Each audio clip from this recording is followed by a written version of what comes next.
ராஜனார் நிறையா 30 கதை எடுத்துச்சுன்னா அவ்வளோ பண்ண முடியாது. ராஜனார் பக்கத்தில் கோவில்பட்டிங்கிற ஊரில் பிறந்த உங்களுக்கு தெரியும். அவர் ஒரு கதை எழுதியிருக்கிறாரு, நிலை நிறுத்தல் அப்படின்னு ஒரு கதை.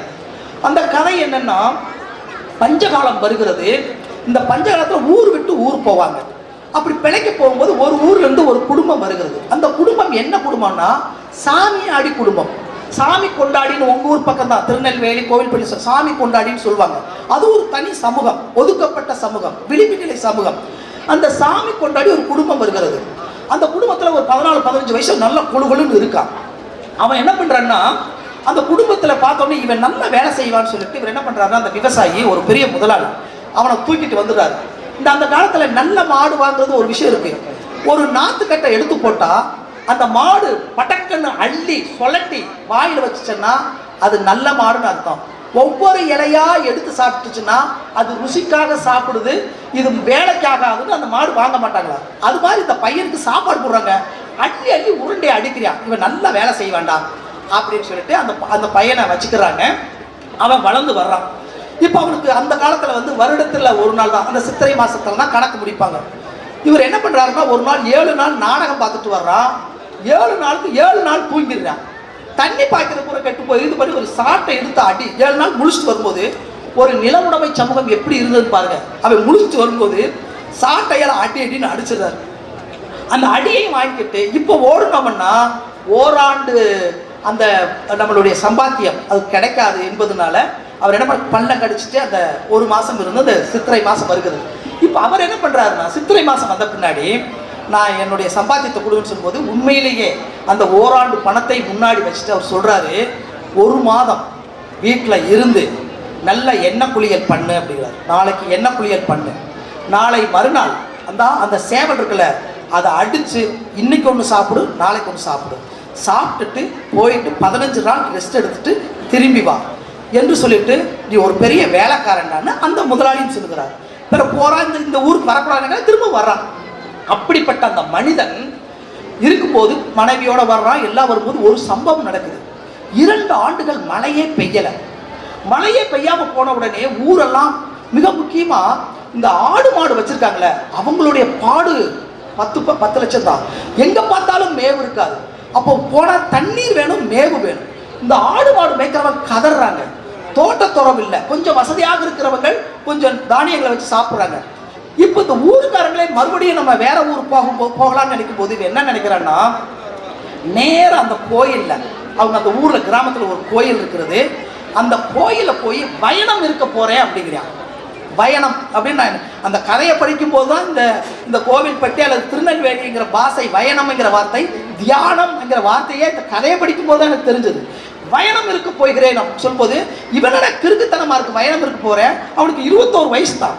போய் வெயில் காலம், கோடை காலம், அந்த கோயிலுக்கு முன்னாடி அந்த வெயில்ல மேல தெண்டனிட்டு விழுகிறான். சாமியை பார்த்து கிழக்க பார்த்து கையை எடுத்து அமர்ந்துடுறான். உடல் சூடு, எல்லாரும் வந்து ஊருக்குள்ள பரவுது. இப்படி அந்த சாமி கொண்டாடி வந்து அந்த தம்பி வந்து பயணம் இருக்காரு சொல்லும்போது ஊரெல்லாம் திரண்டு வந்து பார்க்குது.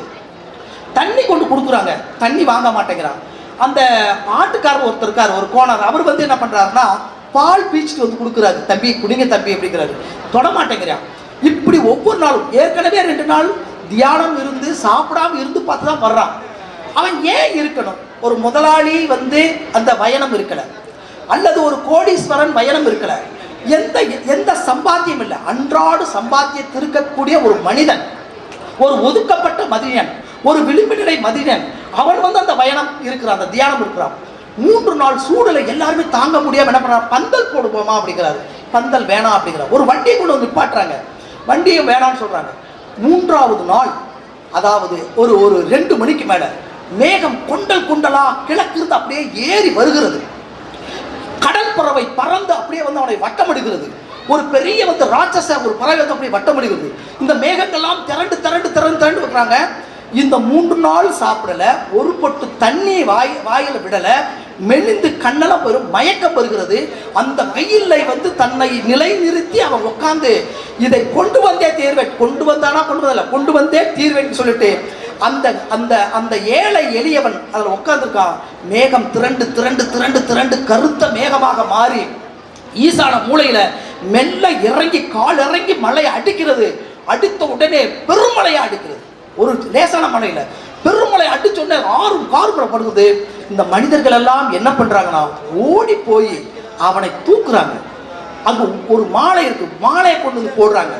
வீட்டுல இருந்து பால் கொண்டு வர்றாங்க. இந்த பாலை கொண்டு வந்து அந்த முதலாளி இருக்கார்ல, அவன் வந்து என்ன பண்றாங்க, ஓடி வந்து ஒரே தம்பி ஒரு சொட்டு பால் என்ன பண்றாங்க, அவன் சோல்டர்ல தூக்கிட்டு அவன் மனைவி வந்து என்ன பண்றானா, நீ எதுக்கு லாயக்கு இல்லாதவன் ஒரு உனக்கு வந்து வீரனே இல்லை அப்படியெல்லாம் சொல்ல வந்தான்.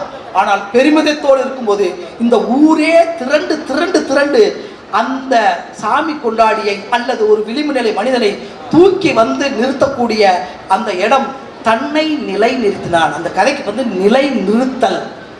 ஒரு தனி மனிதன் தன்னால் இந்த சமூகம் ஒதுக்கப்பட்ட போது, தன்னால் இந்த சமூகத்தால் வெறுக்கப்பட்ட போது, அந்த மனிதன் ஒருபோதும் இந்த மனிதர்களை வெறுக்கவில்லை, இந்த இயற்கையை வெறுக்கவில்லை, இந்த இந்த இந்த துடிப்பை வெறுக்கவில்லை. மனிதர்கள், இந்த இயற்கை, இந்த வானம், இந்த பூமி எல்லாமே செழித்து கொண்டாடி மனித ஜீவத்தை உயிர்கள் எல்லாம் உயர்த்தி கொடி பறக்க வேண்டும் என்று நினைக்கக்கூடிய ஒரு எளிய உள்ளம் அந்த ஒதுக்கப்பட்ட அந்த மனிதனுடைய உள்ளத்தில் இருந்தது. தன்னை கடவுளாக நிலைநிறுத்திக் கொண்டான். அப்படி ஒரு மாயத்தை செய்தார் என்பதை கீரா எழுதியிருக்கிறார். நன்றி, வணக்கம்.